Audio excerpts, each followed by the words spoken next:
Yes, this is my 2019 Ram regular cab classic.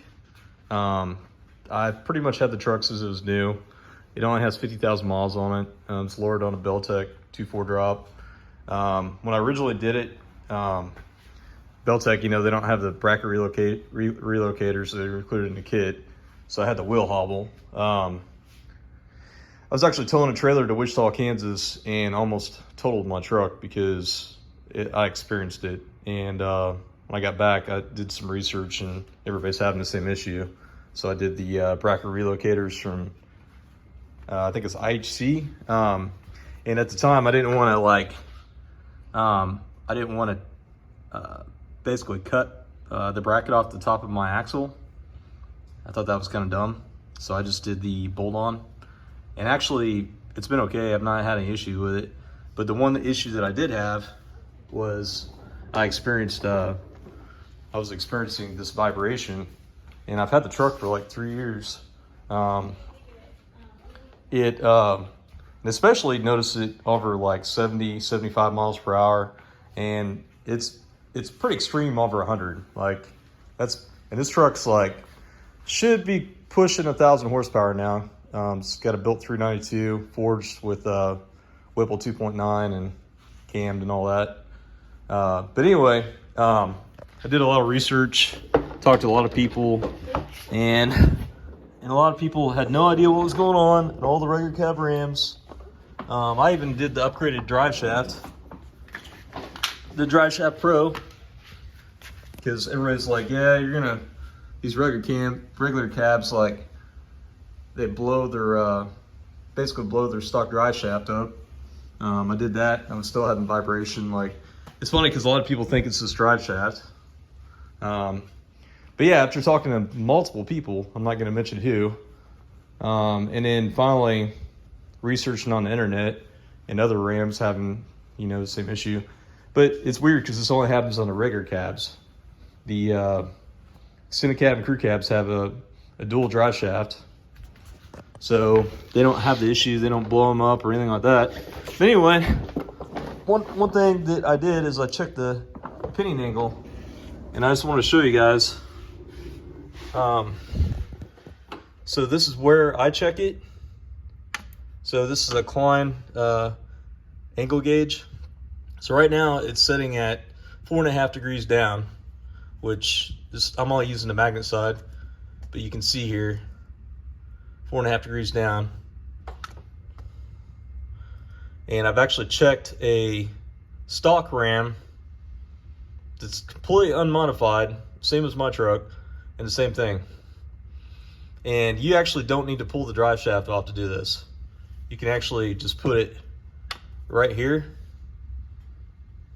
This is the same thing. This will keep you from pulling the drive shaft. Check it on both sides here. This is a flat part of the transmission. So you can see it's still 4.5 degrees down. Okay, so anyway, so I was like, well, I'm gonna check. I checked the stock Ram at the dealership, and sure enough, all the research I did, the rear of the axle was 4.5 degrees up in the front. So you can see here. Well, so like right now, it's not 4.5. It was 0 degrees, but I was able to loosen up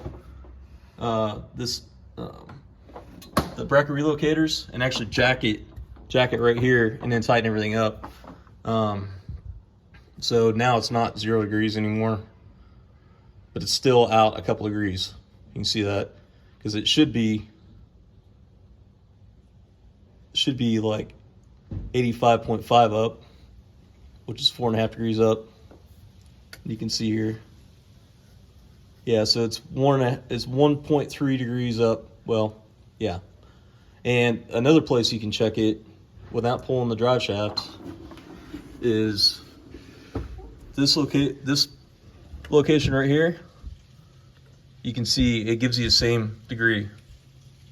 See that? You don't have to pull the drive shaft.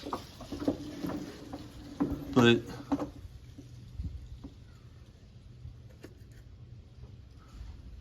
it's kind of hard to see. Yeah, it's just two little flat spots on the back of the axle.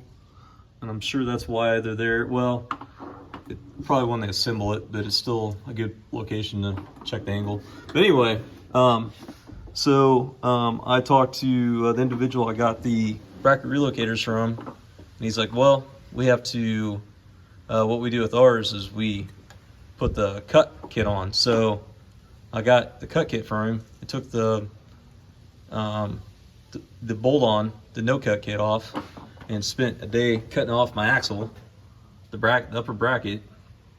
And sure enough, when I put these on, same thing, still 0 degrees. So then I was like, well, now I have to buy adjustable control arms. So I ended up getting some from Core 4x4. But something else I want to show here too is when I assembled this, the IHC kit comes with some really cheap bolts, and they're really small. I think they're like 1/2 inch bolt here, and it's like a 3/8 bolt on each side.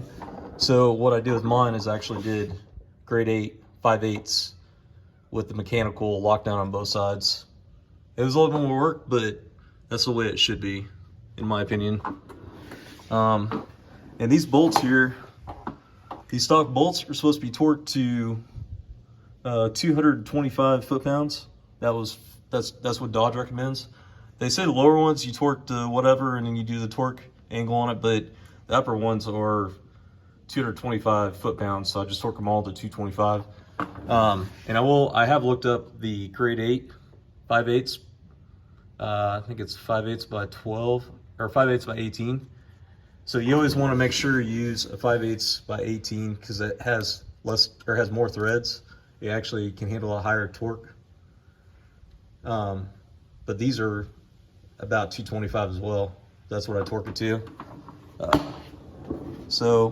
just want to show you guys what this was before I put these adjustable control arms on. And the plan is I'm just gonna put the stock one, the upper adjustable control arm, to the stock length and just shorten the lower one so it gets the pinion facing up. So ideally, what's supposed to happen, so if this is 4.5 degrees down, which they say when you're building a hot rod should be about 3 degrees down, but for whatever reason, Dodge, Ram wanted to put it 4.5 degrees down. So you have to have the axle facing up 4.5 degrees. They have to be parallel to each other. And if they're not, one will spin faster than the other. I know that sounds ridiculous, but it's true. That's what causes your vibration. All these rugged cab Rams nobody's checking the pinion angle and they're cracking their transmission. And I'm trying to help you guys, and I'm trying to figure this problem out for us as well, because this is kind of ridiculous if you ask me. But I will tell you, when I did adjust this, was able to loosen these bolts and jack it up in the front here, it did kind of get rid of a lot of my vibration I had, and it's still like 2 degrees out. So, yeah, I'll show you these control arms I bought.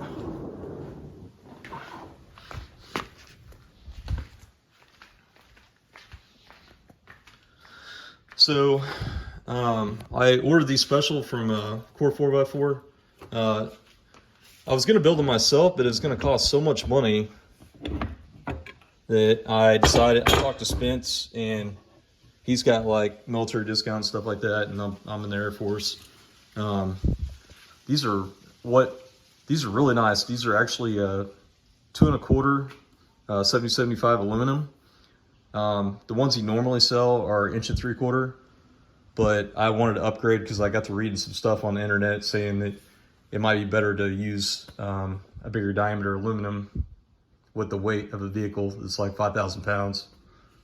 So yeah, and I wanted to use the Johnny joints on both sides so that I could adjust these. But anyway, I'll show you guys when I get done installing these and show you where the angle should be. All right, guys, I got the Core 4x4 control arms installed. Took me a little bit longer than I thought they would.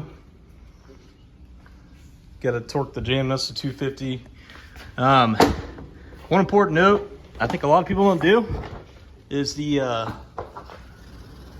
Mopar recommends changing the bolts on the control arms, because they're pretty much like torque to yield. I know a lot of people don't, but I just went ahead and bought new ones. They're like $2 or $3 a piece. It's worth a peace of mind. I didn't replace the nuts because I don't really feel like that was necessary. Just replace the bolts. All right, so now we're gonna see what the angle is now. Okay, so now the axle is facing up 80. Well, it's actually like 4.5 degrees. So I guess it depends on where you put it at. I think you're allowed like 1/2 degree. And the main thing is you have to have the front of the axle parallel with the back of the transmission. So and here's the control arms. You can see.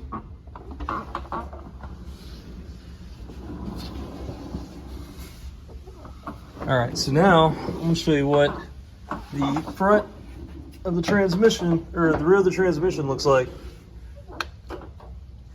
So it's reading 85 degrees. And that's 85 degrees down. Excuse me, 5 degrees down. And the front of the axle is 5 degrees up, which is parallel with each other. That is way more important than your U-joint operating angle. I think it's supposed to be between 1 and 3. I haven't really checked it, but this is way more concerned with this. So now the rear of the transmission and front of the axle are revolving at the same RPM, which in theory should eliminate any vibration. So I would highly recommend you guys look into this, especially the guys with the regular cab Rams that are lowered. I really believe that's the issue with the people having problems with the transmissions cracking and vibration. And it's funny because everybody I talked to said, yeah, we took care of it, but it still vibrates over 120 miles per hour. Well, so you guys might look into this, but anyway, all right, well, hopefully this helps you guys out.